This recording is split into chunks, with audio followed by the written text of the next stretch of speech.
안녕하세요. 잡시광입니다. 최근 우리 공군의 차기 대형 수송기 도입 사업에서 미국의 거대 방위산업체 로키드 마틴이 처참하게 무릎을 꿇는 일이 벌어지면서 전 세계 방산업계에 큰 충격을 안겨줬습니다. 특히나 앞서 1차 사업에서 로키드 마틴의 수송기를 선정했었기에 이변이 없을 거라 예상됐지만 결과는 완전히 판을 뒤엎는 반전의 상황이 펼쳐졌기 때문인데요. 그것도 그럴 것이 이번에 우리 군이 선정한 브라질 대형 수송기 C390은 사상 처음으로 도입되는 것으로 알려지면서 이러한 선택의 배경에 대해 궁금증이 더해지고 있습니다. 실제로 이번에 C390을 선택할 수밖에 없었던 특별한 이유가 있었다고 하는데 이에 대해 자세히 알아보겠습니다. 우리 공군의 항공수송과 긴급 해외 구조 등 다양한 작전을 수행할 대형 수송기 2차 도입 사업에 브라질 엠브라에르의 C390 기종이 선정됐습니다. 우리 군이 브라질 군용기를 도입하는 건 사상 처음인데 무기체계를 통틀어서도 한국이 브라질산을 도입하는 건 역시나 이번이 처음이라 다들 놀라는 분위기였는데요. 특히나 우리 공군은 미국 로키드 마틴의 C130J 기종을 이미 운용하고 있는데도 이번 경쟁에서 세계 최대 군수업체인 로키드 마틴이 무릎을 꿇으면서 충격이 한층 더해졌습니다. 방산업계에 따르면 지난 4일 방사청은 제157차 방위사업추진위원회를 열고 이런 결정을 내렸습니다.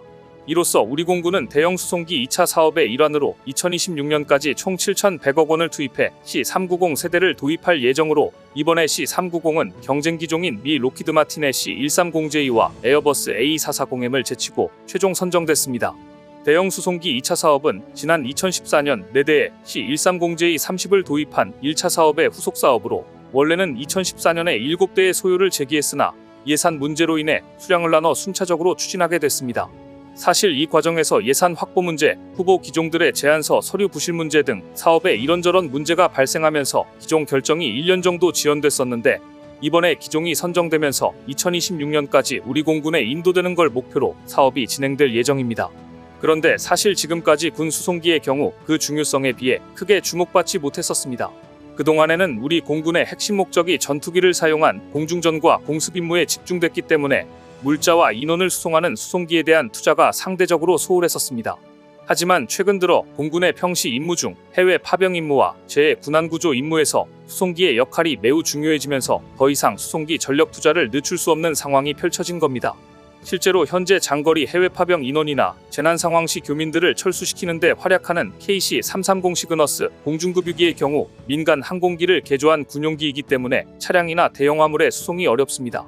또한 적의 공습에 노출된 비행장이나 비포장 활주로에는 운용이 어려운 문제점이 발생하면서 새로운 기종 도입이 불가피한 상황이었습니다. 그런데 이번 방추위에서 공군 대형 수송기 2차 사업 기종으로 선정된 건 다름 아닌 브라질 엠브라에르의 C390으로 때문에 방산업계에서는 발표 직후 예상하지 못한 결과라는 반응이 줄을 이뤘습니다. 유럽 에어버스의 A400M이나 1차 사업 기종이었던 미 로키드 마틴의 C130J를 제치고 브라질 기종이 선정됐기 때문인데 실제로 앞서 1차 사업에서는 C130J가 선정돼 공군이 4대를 인도받아 운용하고 있는 상황이기 때문입니다. 실제로 군 안팎에선 이번에도 로키드 마틴의 기종이 다시 선정될 것이란 관측이 많았지만 종합평가 결과 C390이 최고 점수를 받게 됐습니다. 방사청에 따르면 성능, 운용적 합성, 가격, 절충교역, 국내기업 협력 등 5가지 평가 항목 중 국내기업 협력 컨소시엄 부분에서 엠브라에르가 높은 평가를 받았습니다. 방사청 관계자는 엠브라에르는 절충교역 가치로 1억 3,500만 달러, 국내 업체와의 컨소시엄으로 3개 업체를 제안했다며 절충교역 가치 1억 2,900만 달러와 국내 협력 한 곳을 컨소시엄으로 제안한 로키드 마틴보다 앞섰다고 설명했습니다. 방사청에 따르면 여러 평가 항목 중 운용적 합성과 비용, 성능에서는 비등비등한 점수를 받았지만 계약 조건과 절충교역, 국내 업체 참여도에서 차이가 나면서 격차가 벌어진 것으로 보입니다. 우리 공군 주요 항공기 사업에서 미국 업체가 탈락한 건 지난 2015년 공중급유기 도입 사업 KCX에서 유럽 에어버스의 A330 MRTT가 미국 보잉의 KC46을 제친 후 8년 만인데요.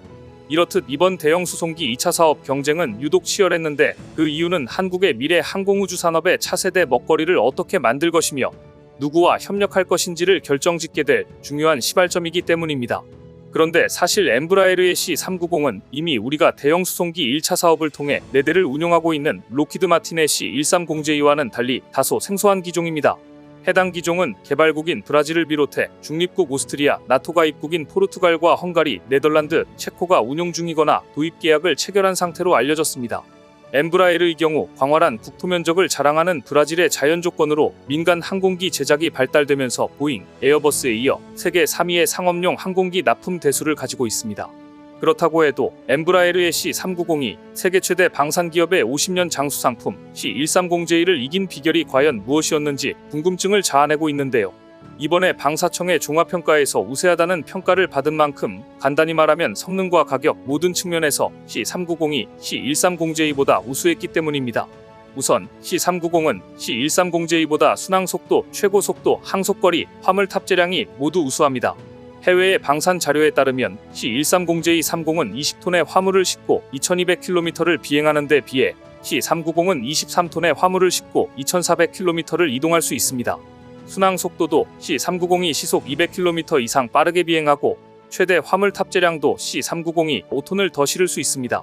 앞서 말씀드렸듯이 현재 공군에선 로키드 마틴이 1957년 실전 배치한 C130J 슈퍼 허큘리스 수송기를 운용하고 있지만 장거리를 이동할 땐 중간 급유가 필요하다는 게 단점이었습니다. 실제로 C130J는 재작년 8월 미라클 작전 당시 아프가니스탄으로 한 번에 가지 못해 중간에 급유해야 했고 올해 4월 프라미스 작전에선 2차례 착륙해 중간 급유를 받아야 했습니다. 그런데 앞으로 C390을 도입하게 되면 이런 문제가 자연스럽게 해소될 수 있습니다. 실제로 C390은 C130J에 비해 속도도 빠르고 더 멀리 가고 더 무거운 짐을 실을 수 있는 반면 특히나 가격이나 경제성 면에서도 유리합니다. 그도 그럴 것이 C130J는 군용으로만 쓰이는 터보프롭 엔진 4기를 장착했지만 C390은 에어버스 A320 여객기에 사용되는 민수용 최신 터보팬 엔진 2기를 달았습니다. 검증된 민수용 터보팬 엔진을 사용해서 출력은 더 높지만 역으로 운용비용과 연비는 더 우수한 게 C390의 핵심 경쟁력이 된 셈입니다. 더구나 기종을 선정할 때 중요한 고려 요소인 절충교역, 다시 말해서 무기를 도입하는 대신 대응구매나 국산화, 기술 이전을 실시하는 부분에서도 브라질이 더욱더 우세했습니다. 엠브라에르 방위산업 부분 잭슨 슈나이더는 방한의 C390 정비센터 건설을 약속하는 등 적극적으로 기술 협력에 나서겠다는 점을 강하게 어필했었습니다. 반면 로키드 마틴은 기술 이전이나 절충교역을 위해 미 국무부와 미군과의 협의가 필요해 여러모로 융통성이 떨어지는 편이었습니다. 특히나 이번 결정의 승패는 국내 업체 참여 부분에서 갈렸다고 해도 과언이 아닙니다.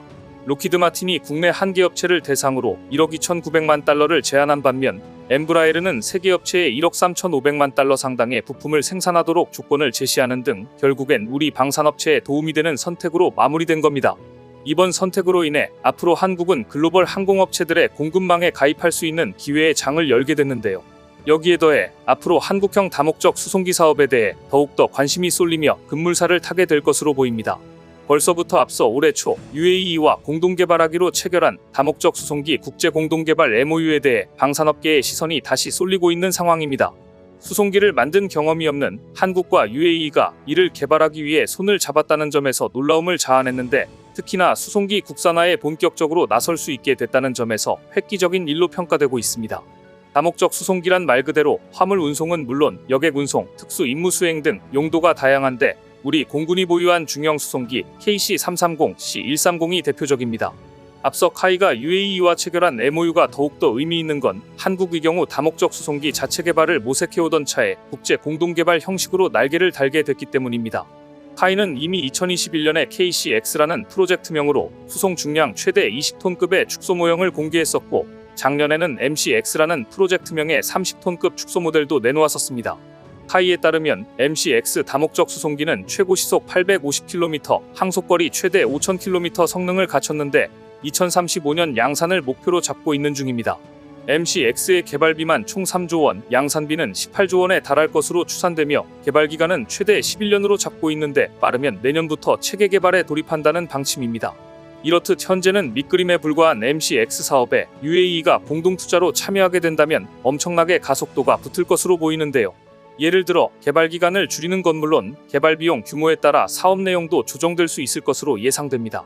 실제로 우리 고위급 군 관계자 역시 카이와 UAE가 다목적 수송기를 개발할 경우 KC330, C130급의 중형 항공기를 대체할 수 있을 것으로 내다보고 있는 상황입니다.